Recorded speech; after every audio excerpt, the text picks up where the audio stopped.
Disadvantages of DBMS. First one, it is bit complex since it supports multiple functionality to give the user the best. The underlying software has become complex. DBMS ಅಲ್ಲಿ several layers ಇರುತ್ತೆ. DBMS ಆರ್ಕಿಟೆಕ್ಚರಲ್ಲಿ ಇದನ್ನು ನೋಡ್ತೀರಾ ನೀವು. ಅಷ್ಟೊಂದು layers of software ಇದ್ದಾಗ ಅದು obviously complicated ಆಗುತ್ತೆ. ಡೆವಲಪರ್ಸು ಡಿಸೈನರ್ಸು ತುಂಬ ಕಷ್ಟಪಟ್ಟು ಡೆವಲಪ್ ಮಾಡ್ತಾರೆ. They should have thorough knowledge about the software to get the most out of it. Design ಮಾಡೋಕ್ಕೆ ಬರೀ ಡೇಟಾಬೇಸ್ ಡಿಸೈನ್ ಮಾಡೋಕ್ಕೆ ಡೇಟಾಬೇಸ್ ಡಿಸೈನರ್ಸ್ ಅಂತ ಇರ್ತಾರೆ. ಅವರು ಪ್ರಾಪರಾಗಿ ಡೇಟಾಬೇಸ್ ಡಿಸೈನ್ ಮಾಡಿದ್ರೆ ಅದರಿಂದ ಅಪ್ಲಿಕೇಶನ್ ಡೆವಲಪರ್ಸು ಪ್ರಾಪರಾಗಿ ಪ್ರೋಗ್ರಾಮು ಕೋಡಿಂಗ್ ಮಾಡ್ಕೋಬೋದು. So it is bit complex ಅನ್ನೋದು ಒಂದು ಡಿಸಡ್ವಾಂಟೇಜ್. ಆದರೆ second one, because of it's complexity and functionality it uses large amount of memory.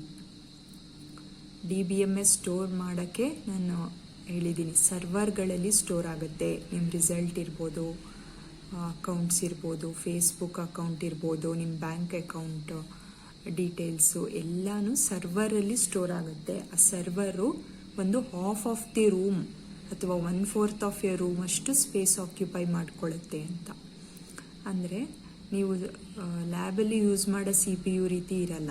Huge servers ಇದೆ ಅಂತಂದರೆ ಇಮ್ಯಾಜಿನ್ ಮಾಡ್ಕೊಳ್ಳಿ, ಅದರಲ್ಲಿ ಒಳಗಿರೋ ಹಾರ್ಡ್ ಡಿಸ್ಕ್ ಏನು ಸ್ಟೋರ್ ಮಾಡುತ್ತೆ ಡೇಟಾಬೇಸ್ನ, ಆ ಹಾರ್ಡ್ ಡಿಸ್ಕು ಎಷ್ಟು ಯೂಜ್ ಇರ್ಬೋದು ಅಂತ.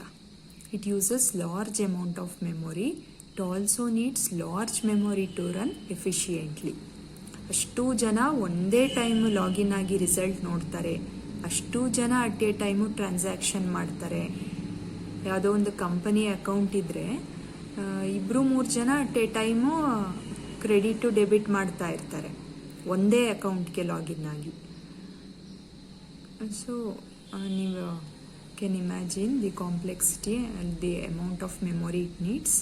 ಮೂರನೇದು, system works on the centralised system. All the users from all over the world access this database. ಇದನ್ನೇ ನಾನು ಹೇಳಿದ್ದು. ನಾನು ಜಸ್ಟ್ ತುಮಕೂರು ಯೂನಿವರ್ಸಿಟಿ ಎಷ್ಟು ಕಾಲೇಜ್ ಬರ್ತವೆ ಅಷ್ಟು ಜನ ನೋಡ್ತಾರೆ, ಒಂದಷ್ಟು ಲ್ಯಾಕ್ಸ್ ಆಫ್ ಸ್ಟೂಡೆಂಟ್ಸ್ ಇರ್ತಾರೆ ಅಂತ ಮಾತ್ರ ಹೇಳಿದ್ದೀನಿ. ಇಲ್ಲಿ ನೋಡಿ, ಇನ್ನೂ ಒಂದು ದೊಡ್ಡ ಎಕ್ಸಾಂಪಲ್ ಕೊಟ್ಟಿದ್ದಾರೆ. All the users from all over the world access this database. ಅಂದರೆ ಕೆಲವೊಂದು ಆ ರೀತಿ ಇರುತ್ತೆ, ಥ್ರೂಔಟ್ ದಿ ವರ್ಲ್ಡ್ ಎಲ್ಲ ಯೂಸರ್ಸು ಲಾಗಿನ್ ಆಗ್ತಾರೆ. ಇಮ್ಯಾಜಿನ್ ಮಾಡ್ಕೋಬೋದು, ಬಿಲಿಯನ್ಸ್ ಆಫ್ ಪೀಪಲ್ ಲಾಗಿನ್ ಆಗ್ತಾ ಇದ್ದಾರೆ ಅಂದರೆ ಅದ್ರ ಮೇಲೆ ಲೋಡು ಎಷ್ಟು ಬೀಳುತ್ತೆ DBMS ಸಾಫ್ಟ್ವೇರ್ ಮೇಲೆ ಅಂತ, ಸೆಂಟ್ರಲೈಸ್ಡ್ ಸಿಸ್ಟಮ್ ಆಗಿದ್ದಾಗ.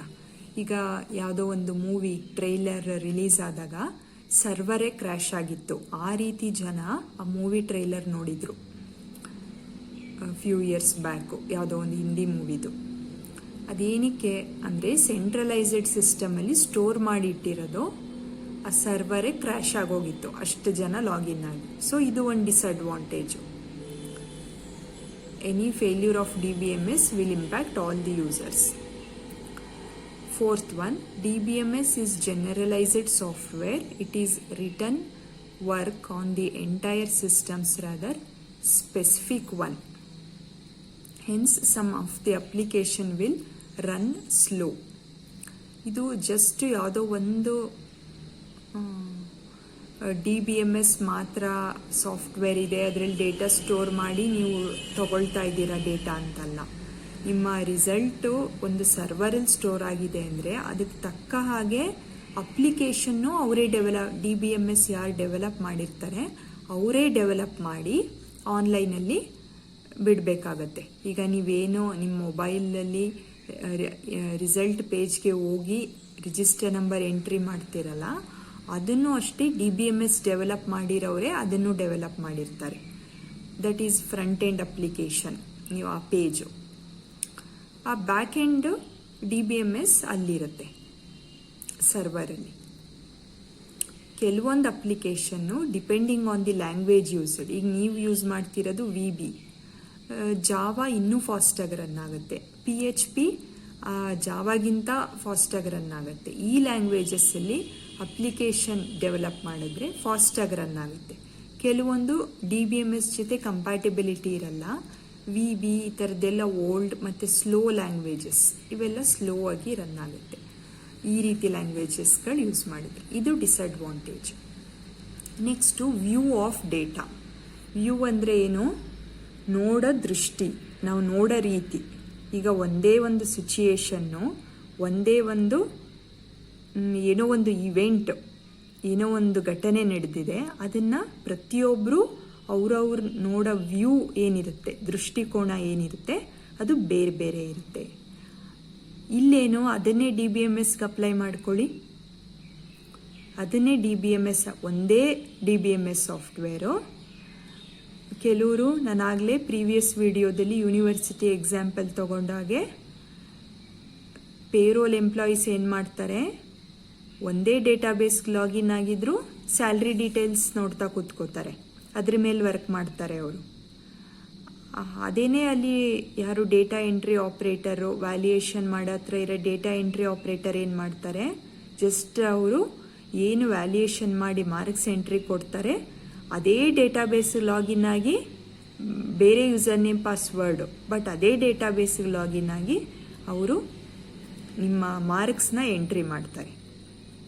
ಸೊ ಈ ಕ್ಲರ್ಕ್ ಅಥವಾ ಡೇಟಾ ಎಂಟ್ರಿ ಆಪ್ರೇಟರ್ಸ್ದೇ ಒಂದು ವ್ಯೂ ಆದರೆ, ಅದೇ ಡೇಟಾಬೇಸ್ಗೆ ಲಾಗಿನ್ ಆಗಿ ವ್ಯಾಲ್ಯೂಯೇಷನ್ ಮಾಡೋರು ಮತ್ತು ಎಕ್ಸಾಮ್ ಕಂಡಕ್ಟ್ ಆಗಿರುತ್ತಲ್ಲ ಅದರದ್ದು ಬಿಲ್ ಮಾಡಬೇಕು.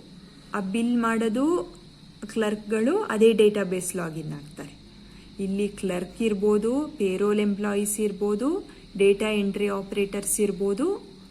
ಈ ವೈಸ್ ಚಾನ್ಸಲರ್ ಏನು ಮಾಡ್ತಾರೆ, ಅಷ್ಟೂ ಡೇಟಾನ, ಎಂಪ್ಲಾಯಿ ಸ್ಯಾಲ್ರಿ ಬಿಲ್ ಇರ್ಬೋದು, ಅಥವಾ ವ್ಯಾಲ್ಯೂಯೇಷನ್ ಬಿಲ್ ಇರ್ಬೋದು, ಮಕ್ಕಳ ರಿಸಲ್ಟ್ ಇರ್ಬೋದು, ಪ್ರತಿಯೊಂದು, ಅಥವಾ ಅವ್ರದ್ದು ಆ್ಯಕ್ಟಿವಿಟೀಸ್ ಏನಿದೆ ಅದಿರ್ಬೋದು, ಪ್ರತಿಯೊಂದೂ VCಗೆ ಫುಲ್ ಅಥಾರಿಟಿ ಇರುತ್ತೆ. ಎಲ್ಲರದ್ದು ಯೂಸರ್ ನೇಮು ಪಾಸ್ವರ್ಡು ಇಂದ ಲಾಗಿನ್ ಆಗಿ ನೋಡೋ ಅಂಥ ಫುಲ್ ಅಥಾರಿಟಿ ವೈಸ್ ಚಾನ್ಸಲರ್ಗಿರುತ್ತೆ. ನೋಡಿ, ಒಂದೇ ಡೇಟಾಬೇಸು 4-5 ಥರ ಜನ ಅದಕ್ಕೆ ಲಾಗಿನ್ ಆಗಿ ವ್ಯೂ ಮಾಡ್ತಾ ಇದ್ದಾರೆ. ಅದೇ ವ್ಯೂ ಆಫ್ ಡೇಟಾ. ಇದು ನಿಮಗೆ ವ್ಯೂ ಆಫ್ ಡೇಟಾ ಅಂತ ಇಲ್ಲಿದೆ. ಸಿಲೆಬಸ್ಸಲ್ಲಿ ಈ ರೀತಿ ಇದೆ ನೋಡಿ. ಅಬ್ಸ್ಟ್ರಾಕ್ಷನ್ ಅಥವಾ physical level, physical data independence, logical level or logical data independence, external level ಅಥವಾ view level data independence, external data independence. ಈ 3 ಟೈಪ್ಸು ಇದೆ. ಅದಕ್ಕೆ ಬೇರೆ ಬೇರೆ ನೇಮ್ ಇದೆ ಅಷ್ಟೇ. ಮೇಜರ್ ವರ್ಡು ಡೇಟಾ ಅಬ್ಸ್ಟ್ರಾಕ್ಷನ್ ಅಂತಲೇ ಯೂಸ್ ಮಾಡೋದು ಇದಕ್ಕೆ. ಈ ಡಯಾಗ್ರಾಮ್ ನೀವು ನೋಡ್ಬೋದು. ಇದನ್ನೇ ನಾನು ಹೇಳಿ ಈಗ ಅಷ್ಟೇ ಅಲ್ಲ, ನಿಮ್ಗೆ ಯಾವಾಗ DBMS ಬಗ್ಗೆ ಹೇಳ್ತಾ ಇದ್ದೀನಿ, VB ಸ್ಟಾರ್ಟ್ ಆಗಿದೆ ಆಗ್ಲಿಂದನೂ ಇದೇ ನಾನು ಹೇಳ್ತಾ ಇರೋದು.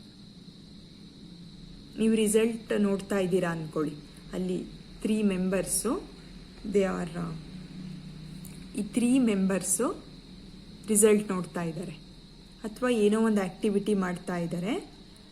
3 ಜನನು ಒಂದೇ ಡೇಟಾಬೇಸ್ಗೆ ಲಾಗಿನ್ ಆಗಿದ್ದಾರೆ.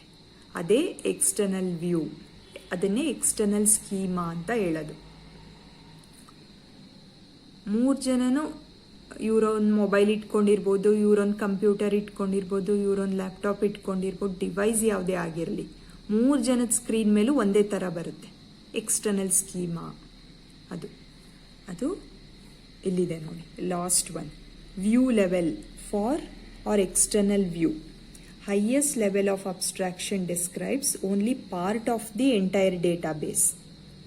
Even though the logical level uses simpler structures, complexity remains because of the variety of information stored in large database.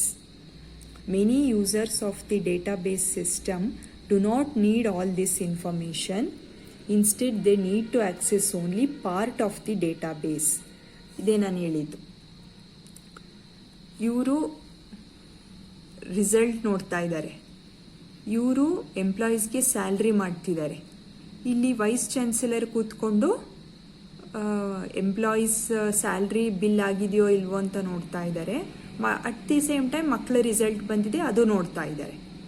3 ಜನ ಒಂದೇ ಡೇಟಾಬೇಸ್ಗೆ ಲಾಗಿನ್ ಆಗಿದ್ದಾರೆ ಅಥವಾ ಓಪನ್ ಮಾಡಿ ವೆಬ್ಸೈಟ್ ಓಪನ್ ಮಾಡಿ ಸ್ಕ್ರೀನು ಡಿಸ್ಪ್ಲೇ ಆಗ್ತಿದೆ ಅವ್ರ ಸಿಸ್ಟಮ್ಗಳು. ಇಲ್ಲಿದೆ ನೋಡಿ, ಲಾರ್ಜ್ ಡೇಟಾಬೇಸ್ಗೆ ಎಲ್ಲ ಲಾಗಿನ್ ಆಗ್ತಾರೆ. Many users of the database system do not need all this information ಅಲ್ವಾ. ಇವರು ರಿಸಲ್ಟ್ ನೋಡ್ತಿರೋರಿಗೆ ಇವರಿಬ್ರೇನ್ ಮಾಡ್ತಿದ್ದಾರೆ ಬೇಡ, ಇವರಿಬ್ರೇನ್ ಮಾಡ್ತಿದ್ದಾರೆ ಬೇಡ. ಬಟ್ ಇವ್ರಿಗೆ ಈ 2 ಇನ್ಫಾರ್ಮೇಷನ್ ಬೇಕು, ಅದೇ ಆಥರೈಸೇಷನ್. ಇವ್ರಿಗೆ ರೈಟ್ಸ್ ಇದೆ, VCಗೆ ನೋಡ್ಕೋತಾರೆ. ಇದೇ ಇಲ್ಲಿರೋದು. The many users do not need all this information, instead they need to access only a part of the database. Huge ಡೇಟಾಬೇಸ್ದು ಯಾವುದೋ ಒಂದು ಪಾರ್ಟ್ ಮಾತ್ರ ಈ ರಿಸಲ್ಟ್ ನೋಡ್ತಿರೋದು. ಆ ಹ್ಯೂಜ್ ಡೇಟಾಬೇಸಲ್ಲಿ ಸುಮಾರು ಇನ್ಫಾರ್ಮೇಷನ್ ಇದೆ, ಅದರಲ್ಲಿ ಒಂದು ಪೋರ್ಷನಲ್ಲಿ ರಿಸಲ್ಟ್ ಸ್ಟೋರ್ ಆಗಿದೆ, ಅದನ್ನು ನೋಡ್ತಾ ಇದ್ದಾರೆ. ಇವರು ಹ್ಯೂಜ್ ಡೇಟಾಬೇಸಲ್ಲಿ ಯಾವುದೋ ಒಂದು ಪಾರ್ಟು, ಯಾವ ಪಾರ್ಟ್ ಅದು? Only the salary details. That is external view. System may provide many views for the same database. ಒಬ್ಬೊಬ್ರದ್ದು ವ್ಯೂ ಒಂದೊಂದು ರೀತಿ ಇದೆ. ಇದೇ 3 ಲೆವೆಲ್ಸ್ ಆಫ್ ಅಬ್ಸ್ಟ್ರಾಕ್ಷನ್. ಇದು ನಾವು ಫಸ್ಟ್ ಈಗ ನೋಡಿದ್ದು external schema or external view.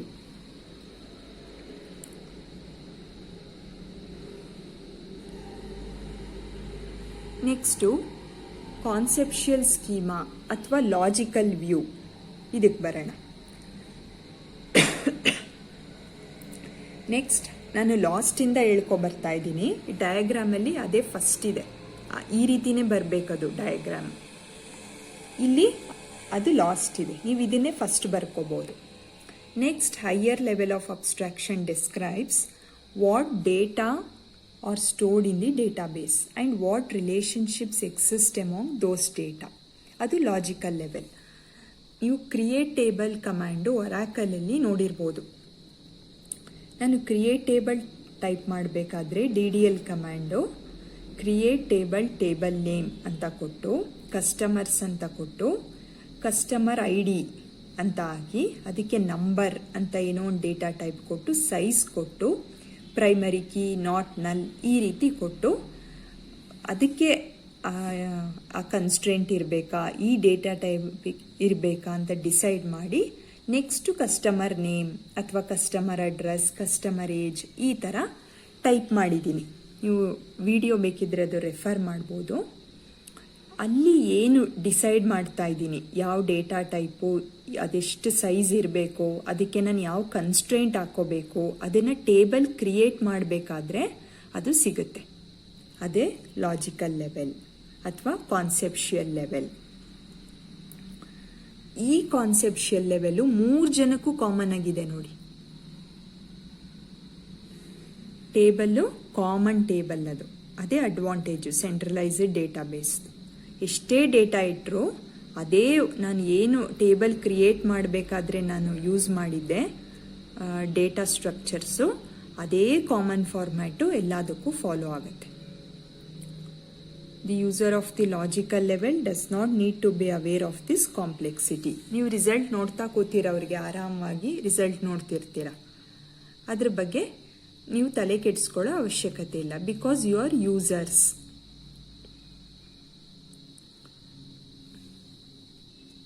This is referred to as physical data independence. Database administrators who must decide what information to keep in the database uses logical level of abstraction.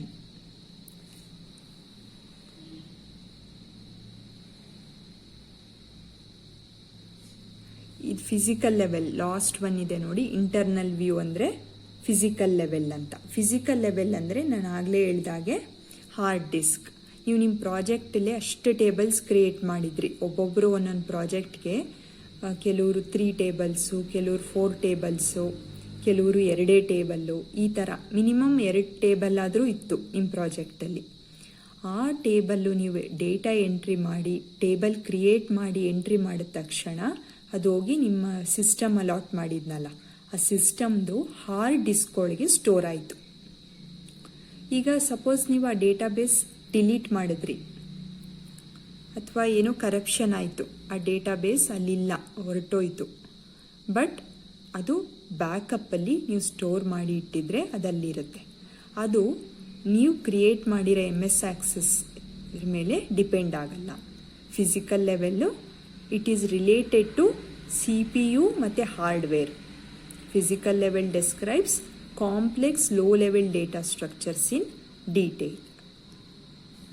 ಎಲ್ಲರಿಗೂ ಅದು common ಇದ್ದೇ ಇರುತ್ತೆ. Database ಇಲ್ಲಿ disc ಅಂತ ಇದೆ ನೋಡಿ, ಅದೇ hard disk.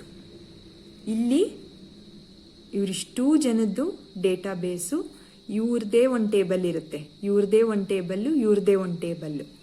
ಆದರೆ ಎಲ್ಲರ ಟೇಬಲ್ಲೂ ಒಂದು ಹಾರ್ಡ್ ಡಿಸ್ಕ್ ಅಂದರೆ ಸರ್ವರ್ ಇದೆ. ನಾನು ಹೇಳೋದು ತುಮಕೂರು ಯೂನಿವರ್ಸಿಟಿಲಿ ಒಂದು ಸರ್ವರ್ ಅಂತ ಇರುತ್ತೆ.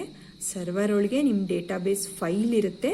ಡೇಟಾಬೇಸ್ ಫೈಲಲ್ಲಿ ಒಂದು ರಿಸಲ್ಟ್ ಟೇಬಲ್ ಇರುತ್ತೆ, ಇನ್ನೊಂದು ಸ್ಯಾಲ್ರಿ ಟೇಬಲ್ ಇರುತ್ತೆ, ಇನ್ನೊಂದು ಸೆಮಿನಾರ್ ಅಂತ ಟೇಬಲ್ ಇರುತ್ತೆ, ಇನ್ನೊಂದು ವರ್ಕ್ಶಾಪ್ ಟೇಬಲ್ ಇರುತ್ತೆ, ಇನ್ನೊಂದು ನೋಟ್ಸ್ ಅಂತ ಟೇಬಲ್ ಇರುತ್ತೆ.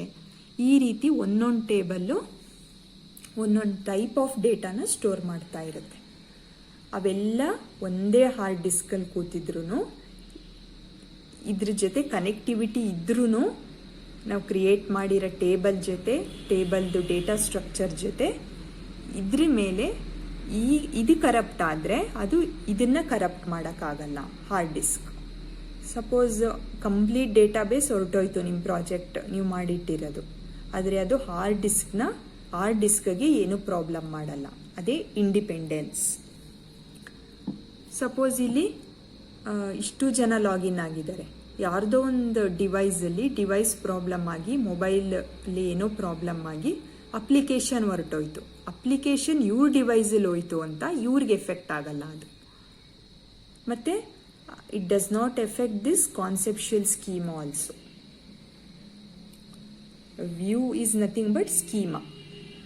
Schema ಅಂದರೆ ಇದು ಸ್ಟ್ರಕ್ಚರ್ ನೋಡಿ, ಪ್ರತಿಯೊಂದು ಒಂದರಿಂದ ಒಂದು ಇಂಡಿಪೆಂಡೆಂಟ್ ಆಗಿದೆ. External schema, conceptual schema and internal schema. ಇಲ್ಲೊಂದು ಎಕ್ಸಾಂಪಲ್ಲು ಇದೆ ನೋಡಿ, ಡೇಟಾ ಸ್ಟ್ರಕ್ಚರ್ ಯಾವ ರೀತಿ ಸ್ಟೋರ್ ಆಗುತ್ತೆ ಅಂತ. ಇದೇ ನಾನು ಆಗಲೇ ಹೇಳಿದ್ದು.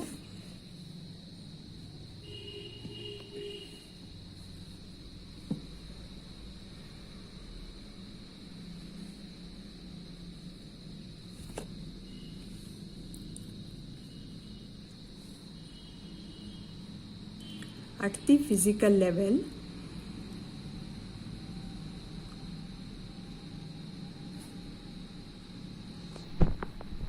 physical level, an instructor, department or student can be described as a block of consecutive storage locations.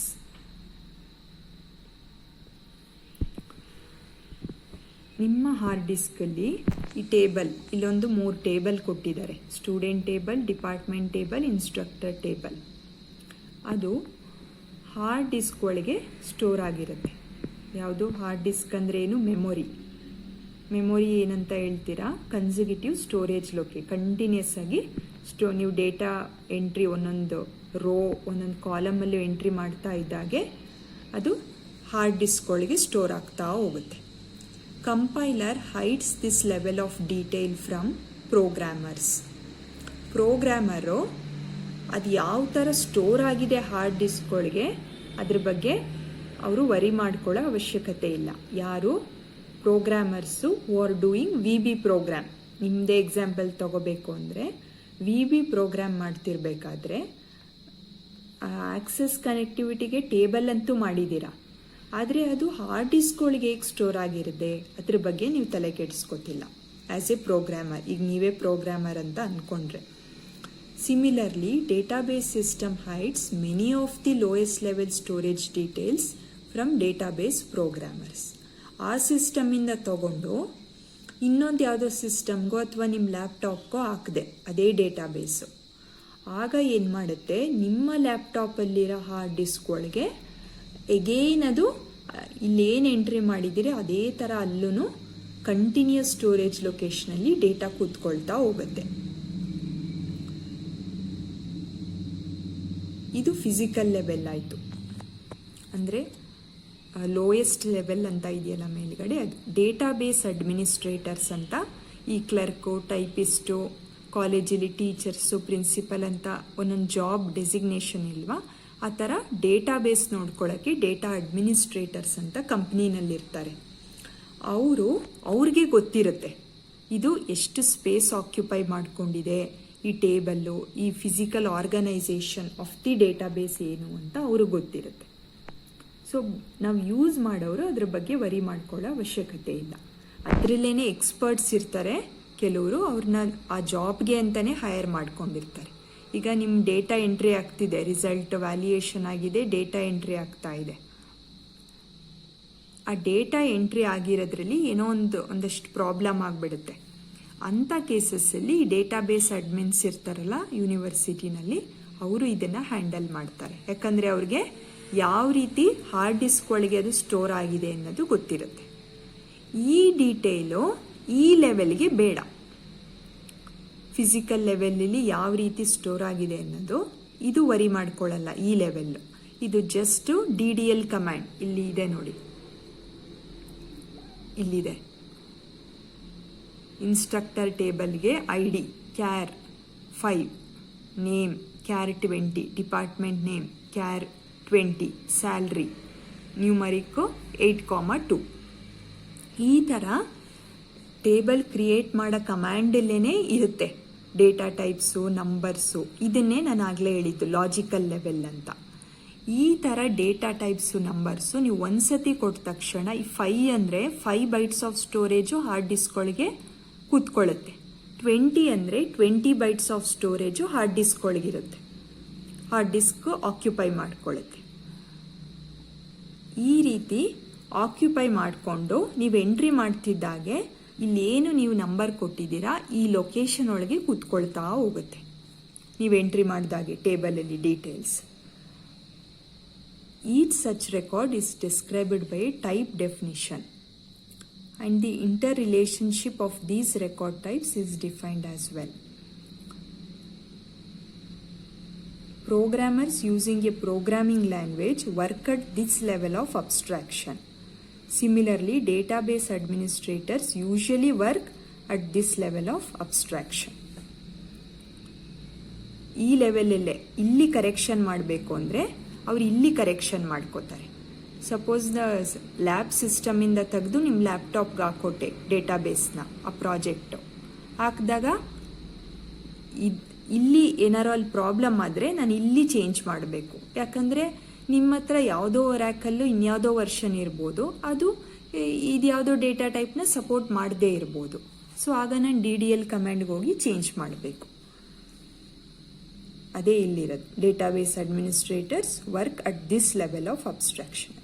Finally at the view level, ಇದು ನೀವಾಗಲೇ ನೋಡಿದ್ರಿ, clerks in the university registrar office can see only that part of the database that has information about student. They cannot access information about salaries of the instructors. ಇದೆ view, ಇದು external view. ಇದು ಇಲ್ಲಿ ಡಯಾಗ್ರಾಮಲ್ಲಿ ತೋರಿಸಿದ್ನಲ್ಲ ಈ view. Clerk ಏನು ಕೆಲಸ ಇರುತ್ತೆ, just ಅವರು student ಎಷ್ಟು ಜನ ಅಡ್ಮಿಷನ್ ಆಗಿದ್ದಾರೆ ಅಷ್ಟು ಮಾತ್ರ ನೋಡ್ಕೋಬೇಕು. ಅವರು ಇನ್ಸ್ಟ್ರಕ್ಟರ್ಗೆ ಎಷ್ಟು ಸ್ಯಾಲ್ರಿ ಬರ್ತಿದೆ, ಅದು ಎಷ್ಟು ಡಿಡಕ್ಟ್ ಆಗ್ತಿದೆ, ಎಷ್ಟು ಕ್ರೆಡಿಟ್ ಆಗ್ತಿದೆ, ಅದರಲ್ಲಿ ಬೈಫರ್ಕೇಷನ್ ಏನೇನೋ ಅವೇನು ಅವ್ರಿಗೆ ನೋಡೋ ಅಂಥ ರೈಟ್ಸ್ ಇರಲ್ಲ. ಅದನ್ನು ನೋಡೋರೆ ಬೇರೆ ಇರ್ತಾರೆ. ಅವರು ಅದೇ ಡೇಟಾಬೇಸ್ ಲಾಗಿನ್ ಆಗಿ ಅವರು ಸ್ಟೂಡೆಂಟ್ ಎಷ್ಟು ಜನ ಅಡ್ಮಿಷನ್ ಆಗಿದ್ದಾರೆ ನೋಡೋಕ್ಕೆ ಹೋಗಲ್ಲ, ಅವರು ಸ್ಯಾಲ್ರಿ ಮಾತ್ರ ವರಿ ಮಾಡ್ಕೋತಾರೆ. This is levels of abstraction.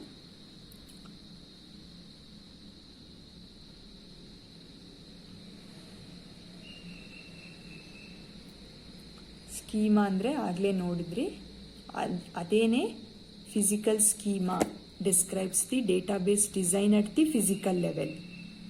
ಹೇಳ್ದೆ ಆಗಲೇ ನಾನು, ಹಾರ್ಡ್ ಡಿಸ್ಕಲ್ಲಿ ಯಾವ ರೀತಿ ಸ್ಟೋರ್ ಆಗಿರುತ್ತೆ, continuous bytes of memory locations ಅಂತ, ಅದು physical schema. Logical schema describes the database design at logical level. ಇಲ್ಲಿ ನೋಡಿದ್ರಲ್ಲ, ಲಾಜಿಕಲ್ ಲೆವೆಲ್ ಇದು, DDL ಕಮಾಂಡ್ ನೆನೆಸ್ಕೋಬೇಡಿ, ಅದು logical schema. Describes the database design at logical level. Design ಅಂದರೆ ಅದೇ ನನ್ನ ಡೇಟಾ ಟೈಪ್ ಕೊಡೋದು, ಅದಕ್ಕೆ ಸೈಜ್ ಅಲಾಟ್ ಮಾಡೋದು, ಕನ್ಸ್ಟ್ರೈಂಟ್ಸ್ ಹಾಕೋದು, ಇದೇನೆ logical schema. Database May also have several schemas at the view level. They are called sub-schemas, which describe different views of the database. Schemas ಇಲ್ಲಿ ಅದೇ ಡಿಫ್ರೆಂಟ್ ವ್ಯೂ. ಈಗ ಸ್ಟೂಡೆಂಟ್ ರಿಸಲ್ಟ್ ನೋಡ್ತಾ ಇದ್ದಾರೆ ಒಂದೇ ಡೇಟಾಬೇಸಲ್ಲಿ, ಅವರೊಂದು ಸಬ್ ಸ್ಕೀಮ್ ಆಯಿತು. ಪೇರೋಲ್ ಪೇರೋಲ್ ಸ್ಯಾಲ್ರಿ ಮಾಡೋರು ಅದೇ ಡೇಟಾಬೇಸಿಗೆ ಲಾಗಿನ್ ಆಗಿ ಸ್ಯಾಲ್ರಿ ಮಾಡ್ತಾ ಇದ್ದಾರೆ, ಅದೊಂದು ಸಬ್ ಸ್ಕೀಮ್ ಆಯಿತು. ವೈಸ್ ಚಾನ್ಸಲರು ಎಲ್ಲರದು ಮಾನಿಟರಿಂಗ್ ಮಾಡ್ತಾ ಇದ್ದಾರೆ ಲಾಗಿನ್ ಆಗಿ, ಅದೊಂದು ಸಬ್ ಸ್ಕೀಮ್ ಆಯಿತು. ಸೊ ಇದನ್ನು ಡಿಫ್ರೆಂಟ್ ವ್ಯೂಸ್ ಇದೆಯಲ್ಲ, ಅದನ್ನೇ ಸಬ್ ಸ್ಕೀಮಾ ಅಂತ ಹೇಳ್ತಾರೆ. ಇನ್ಸ್ಟ್ಯಾನ್ಸ್ ಅಂದರೆ ಯಾವುದೋ ಒಂದು particular value, the collection of information stored in the database at A particular moment is called instance of the database. Overall design of the database is called schema. ಆ design ಹೇಗೆ ಮಾಡ್ತೀವಿ ಡೇಟಾಬೇಸ್ದು? ಒರಾಕಲಲ್ಲಿ ನೋಡಿದ್ದೀರಾ, ಈ ಕ್ವೇರಿ ಕೊಟ್ಟಾಗ ಈ ರೀತಿ ಕ್ವೇರಿ ಇದ್ದರೆ ಮಾತ್ರ ಟೇಬಲ್ ಕ್ರಿಯೇಟೆಡ್ ಅಂತ ಒಂದು ಮೆಸೇಜ್ ಬರ್ತಿತ್ತು. ಆಮೇಲೆ ನಾನು ಇನ್ಸರ್ಟ್ ಇಂಟು ಟೇಬಲ್ ನೇಮ್ ಅಂತ ಹಾಕಿ ವ್ಯಾಲ್ಯೂಸ್ ಇನ್ಸರ್ಟ್ ಮಾಡ್ತಿದ್ದೆ, ಆಗ ಅಲ್ಲೊಂದು ಟೇಬಲ್ ಬರ್ತಿತ್ತು. ಅದೇನು ಒಂದು ಅದು ಪ್ಲ್ಯಾನ್ ಹಾಕೊಂಡು ಮಾಡಬೇಕು, ಈ ರೀತಿನೇ ಇರಬೇಕು ನನ್ನ ಟೇಬಲ್ಲು ಅಂತ ಒಂದು ನಾವೇನು ಅದು ಆ್ಯಸ್ ಎ ಡೇಟಾಬೇಸ್ ಅಡ್ಮಿನ್ ನಾವು ಡೇಟಾ ಟೈಪು ಮತ್ತು ಸೈಜು ನಾವೇನು ಡಿಸೈಡ್ ಮಾಡ್ತೀವಿ ಅದು ಓವರಾಲ್ ಪ್ರಾಜೆಕ್ಟ್ಗೆ ಎಫೆಕ್ಟ್ ಮಾಡುತ್ತೆ. That is schema. ಅದಕ್ಕೆ ಸ್ಕೀಮಾಸ್ ಮೇಲೇ ಸುಮಾರು ನಿಮಗೆ ಟಾಪಿಕ್ಸ್ ಇರೋ ಅಂಥದ್ದು.